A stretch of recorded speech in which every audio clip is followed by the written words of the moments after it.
to unmute John and Vic right now. And we're going to get started with Arnie Stapleton with the Associated Press. Arnie, go ahead and ask your question, please. Okay.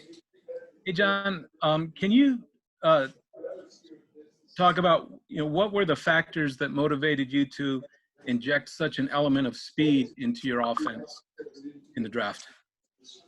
Well, I think obviously we've struggled on the offensive side the last 3 years. And so, I think, we've concentrated on the defensive side and we still help the defense in the off season, with the trades that we made. So, felt that offensively for us to be able to compete and, give Drew a chance to be successful and us to be successful on the offensive side is we had to get some speed and we had to get some talent on that offensive side and some explosiveness on the offensive side. So, that's why we decided to go that way. We played good defense last year and we'll continue to play good defense this coming year, but we had to pick things up on the offensive side and add that explosiveness and speed factor. And, we had some good players on the offense already, but we had to add to that. So we were able to do that, especially with Jerry as well as KJ and his wide receivers. And then, Albert O today with great speed at the tight end position. So we just feel like we really had to add that explosiveness, and we were able to get that done, I believe.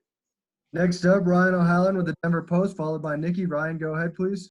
Hey, guys, one for each of you. For John, you mentioned Albert. What stood out on tape about his pass-catching ability? And also for Vic, with Justin from Wake Forest, where do you think his best spot's going to be at linebacker? Well, with Albert O, we really felt, and the first phone call we made today, Vic and I made, was to Drew to find out about Albert and see what he thought about him, because he had a much better junior year when Drew was there than he had last year, and so we wanted to find out and get the inside on him, and and Drew really liked him and gave him really high praise and thought that he was a guy that could come in here and help us, and talked about how we could really run, but had a poor year last year, and so.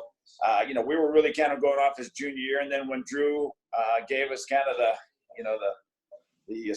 gave him the seal of approval, then we were glad that he was our target in the fourth round, and was glad when he was still there when we got him. And plus, to put him on the other side from Noah, he's a 4.49 guy that can really run at 258 pounds, and so again was able to and a big target, so good in the red zone. So.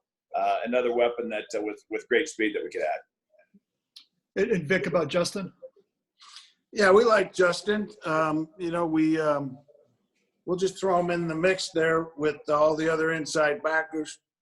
We treat our inside backers for the most part as interchangeable guys. We don't. It's not one side or the other, or this position or that. They're both off the ball linebackers. They both have to know how to do each job. So. He'll just get thrown in the mix there and see how he develops and compete with the other guys. Nikki, go ahead, followed by Mike Kliss. Yeah, this is for John. John, I know when Peyton was here, you made a point to try to surround him with some of the things that really helped you late in your career. I was just curious, as you're trying to surround Drew with a lot of the things he needs early in his career, how much does your own experience at that position and what you had or wish you had kind of influence some of the decisions?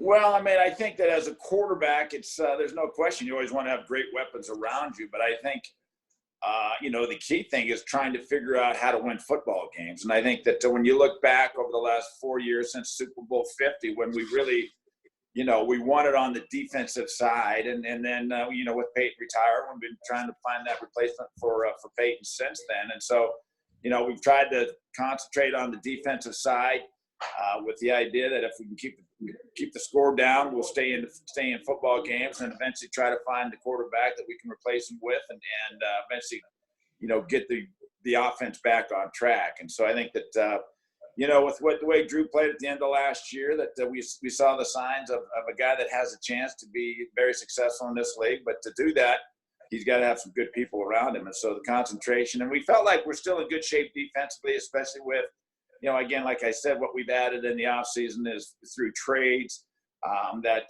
we needed to add that explosive feature on the offensive side. And we had the guy that we believe over time, as I've talked about, that it's going to take it some time, but to give him a chance to be successful and us a chance to be successful. And, we got it.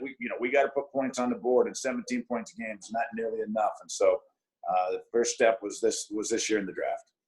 Next up, Mike Kliss. Go ahead, Mike.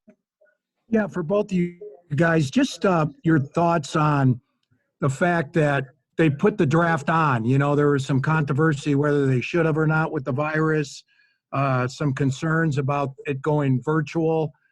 John, start with you. What do you think how it all turned out? I thought it went great. I mean, there were really hardly any issues at all, and I'm sure there was other teams that had some issues here and there. And other than the first day with Vic's internet going out, we really didn't have any issues at all. And so I will say this, and I said it last night to Peter King. I think the credit goes to Commissioner Goodell and the fact that he was taking a lot of heat because there's a lot of people that wanted to push it back, didn't want to do this, didn't want to attempt it, didn't want to have to stay at home and do it, and everybody wanted to get to their war rooms. And so he pushed everybody out of their comfort zone, and I think it came off great. And so I really give Commissioner Goodell a lot of credit. And people needed to see a live event, and they like the NFL, and I think that the people were craving something live and something that they could look at on TV and get excited about. So I think it came off tremendously, and I think Commissioner Goodell gets all that credit for holding his ground and doing the right thing, and he had a great feel and knew it was the right thing. And so he deserves a lot of credit. Yeah, Vic, what did you think of the draft overall? Yeah, I really don't have much more to say. I think John said it accurately and good. I think the draft went off good. Along the way between the decision to do this and the 6 or 7 weeks leading up to the draft, at times it was a little cumbersome, and the rules were changing daily, but that's to be expected. But I echo everything John said. Next up, Eric DeLalla, followed by James Palmer. Eric, go ahead. Yeah, one for each of you. For John, how valuable were the scouts and coaches there, especially with some of these day 3 guys who had injuries last season? And then Vic, how comfortable are you with the cornerback position and the depth you have there right now? Well, first of all, I can't give enough credit to our scouts. They're the unsung heroes, and we talk about them, and they never get enough credit. This is the one time a year that all their work really comes through. And I just got off a Zoom call with all of them and thanking them for all their hard work, because they did do a tremendous job. We were able to put together a tremendous draft, and it was because of those scouts and all the work that they do, all the background work, all the character work that those guys do. And it's a lonely job. They're on the road many days out of the year, and they do it unselfishly, and they do it for the Denver Broncos. And so they're the unsung heroes, and they really deserve a lot of credit because they did a heck of a job this year for us.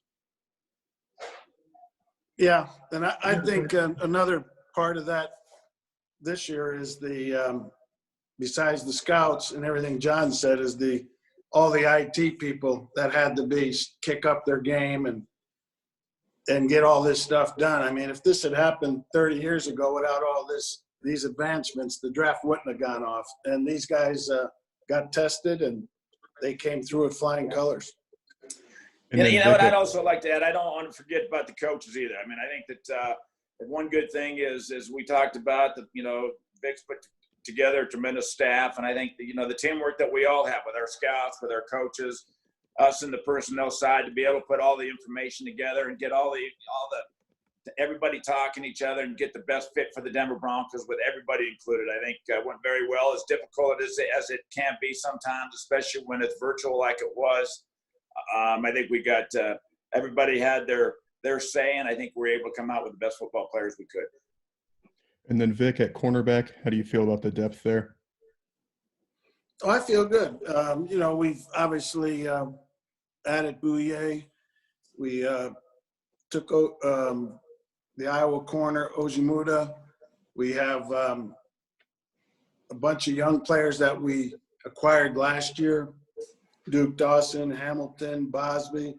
Those guys all need to develop. They're at that stage where they need to prove whether they're worthy or not to play in the NFL. And I think one of those or two of those guys will come through. We got Callahan coming off the IR list. And so we'll have a good group there to play with. Next up, James Palmer, NFL Network, followed by Jeff Legwold. Go ahead. Hey guys, this is not entirely draft related, but I don't know when we talk to you again. But with all the moves you've made to get this offense up and going, and now it's a virtual offseason for your quarterback, Vic, what's the plan to teach him this offense with Pat? And I know some teams have talked about putting a whiteboard in their quarterback's home to sit there and draw and show. What is the plan to teach and learn this system now that Pat and Drew can talk? And if John can put any insight into that too about how it works. Well, they're gonna start on Monday, and I'm sure there'll be some trial and error here with the total communication, because now you're communicating with a bunch of different players at one time from all different locations. So we're going to see how it goes, but we're going to be aggressive to push the limits of this teaching situation, because it's critical, especially for our offense and our quarterback, as you mentioned, with Drew putting in a new offense. So we're going to make the most of it. I'm sure that some of it's going to be trial and error, and we'll make adjustments as we go through these next 3 weeks. But I'm confident we'll get a lot out of it. Next up, we've got Jeff Legwold, followed by Lindsey Jones. Jeff, go ahead, please. Kind of a house cleaning thing.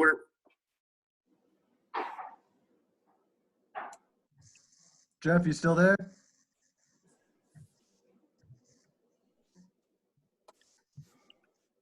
Jeff, your line's unmuted. Go ahead, please. Am I good? Yep, go ahead. Yeah, we can hear All you. right, I'm sorry. Yeah, old man with technology. John, I'm just kind of a house cleaning thing. Were you ever in on the Trent Williams discussions at any point with the Redskins? And do you feel good? I mean, you have a 10-player class and you didn't take a tackle. So do you feel good about what you have? We got to get better there. There's no question. That's a position that we have to get better at. And I think we're going to have an open competition. Juwan James, we had great expectations of him last year. And, he didn't have, he was hurt, so couldn't play very much last year. And so we have great expectations of him coming back and, being the right tackle for us and playing like he's capable of playing. And then we're going to, as Vic said, that, it'll be an open competition at the left tackle with Eli and Garrett Bowles. And so, we just didn't feel like we were ever in a situation to where we could add to that. And I think that with that, where we were, what our mindset was, what our game plan was, the tackle never fell for us as far as something that we thought that there was a player there that could help us at that position. So, we feel like we still feel like we can be very competitive with the tackle situation that we have, and we got the open competition, and the best player is going to play. Did the Redskins ever come to you about a possible talking to you about Trent Williams or no?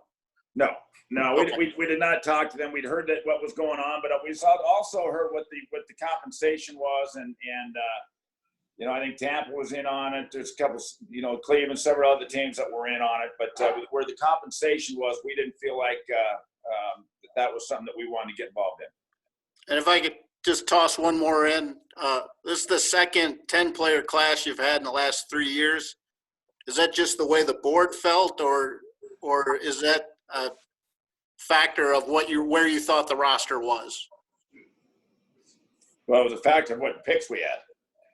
So I think we had 10 picks, and so obviously with the trade we made last year with Pittsburgh to get the extra 3, and then also the pick that we had that we got from San Francisco when we moved Emmanuel, and then we end up getting 3 comp picks, and so that's why it added up to be the 10-player pick. And we tried to move around a little bit, but we didn't think that when we did that it was worth for us what they wanted, and so therefore we sat pat. And it wasn't about numbers. We just felt we stayed where we were. We tried to move, but didn't have to, and we're glad we did. And we ended up getting the players we wanted where we were.